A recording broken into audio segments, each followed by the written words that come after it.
Hello, let us see how to solve this particular problem. So basically what is given is there is a temperature range which is from -40 to 55, and this need to be measured with a resolution of 0.1 degree centigrade.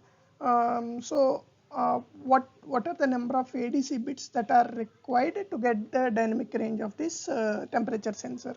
So basically you can say that this is a by D converter where the input is from -40 to plus 55 degrees centigrade.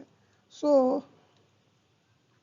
and we are changing it every 0.1 degree centigrade because the resolution of 0.1 degree centigrade. So with that resolution, what are the number of ADC bits that are required? So that is the question. So now if you see the entire range of this ADC, it is from -40 to 55, and then the minimum value between each of these is 0.1 degree centigrade. So this is nothing but the resolution. So we know that resolution is nothing but the total range by 2 power n.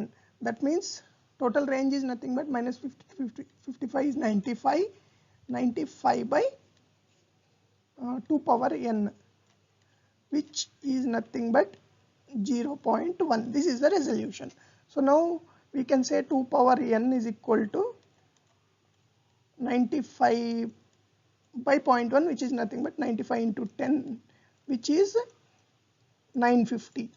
So if you see here, this 950, if you take into the binary representation, basically you can say 2 power 9 is 512, right? 2 power 10 is 1024. So because 950 is between 512 and 1024, that means at least 10 bits are required to represent this 950 here. So n here is nothing but 10 bits maximum. So the representation will take less than 1024 only, but at least 10 bits are required to represent this. So if you actually convert this into a binary number, it will be this way: 00 11 10 11 0 110. So if we eliminate these two MSB digits, so this is nothing but 10 bit. So even if you convert this particular number into a binary also, you get to know that this can be represented by 10 bits. So the answer is like the 10 bits are required to represent this dynamic range. Thank you.